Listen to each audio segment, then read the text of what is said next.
Doing conversion tracking without proper protection is like driving without a seat belt. The newest detection systems on Pinterest use cross-session tracking.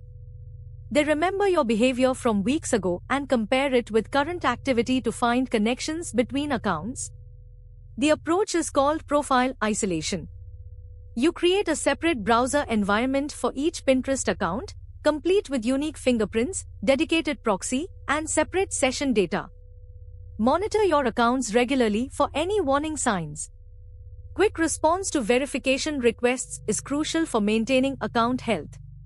Consider mobile proxies for the highest level of trust. Mobile IP addresses are shared by thousands of real users, making them virtually impossible to blacklist. The API integration means you can build custom automation workflows. Launch profiles, perform actions, and close them, all programmatically. Try Multilogin risk-free. If it doesn't transform your